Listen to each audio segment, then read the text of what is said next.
नमस्कार। आज हम सब मिलकर एक ऐसी यात्रा पर निकलने वाले हैं, एक ऐसी जगह जहां आस्था और सागर का संगम होता है। जी हाँ, हम बात कर रहे हैं भारत के सबसे पवित्र तीर्थों में से एक रामेश्वरम की। जरा सोचिए, एक ऐसी जगह के बारे में जहां नजरें जहां तक जाती हैं, सिर्फ और सिर्फ विशाल समंदर ही दिखाई देता है। पंबन द्वीप पर बसा ये एक अनोखा शहर है, जो है तो भारत की मुख्य भूमि से एक शानदार पुल से जुड़ा, लेकिन फिर भी इसकी अपनी ही एक अलग आध्यात्मिक दुनिया है। और बात सिर्फ देखने की नहीं है, सुनने की भी है। यहाँ सागर की हर उठती हुई लहर ना, वो सिर्फ शोर नहीं करती। ऐसा लगता है जैसे भक्तों के कानों में एक दिव्य ध्वनि गूंज रही हो, राम नाम की गूंज। सच में, ये वो भूमि है जहाँ प्रकृति और परमात्मा एक दूसरे में मिल जाते हैं। तो सवाल उठता है कि आखिर इस जगह की इतनी ज्यादा अहमियत क्यों है। इसे समझने के लिए हमें इसकी जड़ों तक जाना होगा। इसकी उस कहानी को जानना होगा जो सीधे भगवान श्री राम से जाकर जुड़ती है।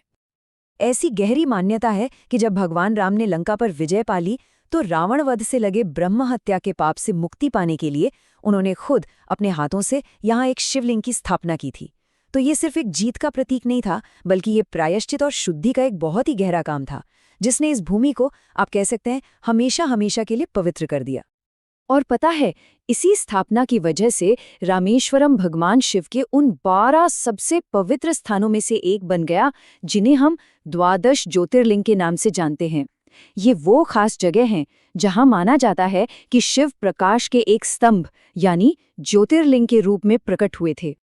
चलिए, अब बात करते हैं इस तीर्थ यात्रा के एक बहुत ही अनोखे और जरूरी रिचुअल की। एक ऐसा अनुष्ठान जो सीधे सीधे शुद्धि और आत्मा के साफ होने से जुड़ा है। मंदिर परिसर के अंदर ना एक बहुत ही खास बात है, और वो है 22 पवित्र कुएं, जिन्हें तीर्थम भी कहते हैं।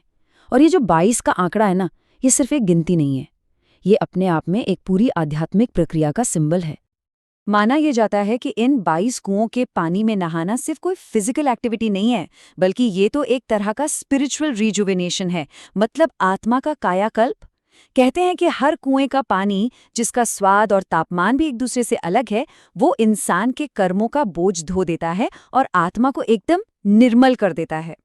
तो ये पूरी प्रक्रिया एक तरह के आध्यात्मिक बदलाव जैसी है। समझिए, तीर्थयात्री अपने कर्मों का बोझ लेकर यहाँ पहुँचता है, फिर वो पवित्र जल से स्नान करता है और बूंद बूंद करके धीरे धीरे उसकी आत्मा साफ होती चली जाती है।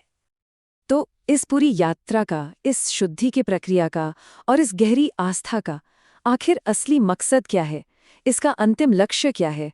यही सवाल हमें इस यात्रा के सबसे गहरे उद्देश्य तक लेकर जाता है।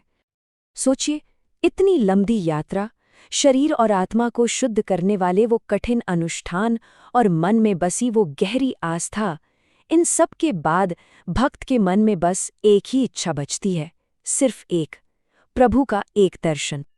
और कहते हैं कि बस उसी एक दर्शन से जीवन को अपना सबसे बड़ा लक्ष्य मिल जाता है, मोक्ष का मार्ग।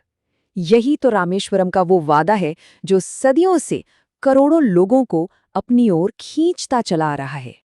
तो सवाल ये है कि आखिर आस्था की किसी भी यात्रा की असली मंजिल क्या होती है? क्या वो कोई जगह है या फिर हमारे मन की कोई अवस्था? शायद इसका जवाब हर किसी की अपनी अपनी श्रद्धा में ही छिपा है। जय श्री राम, हर हर महादेव।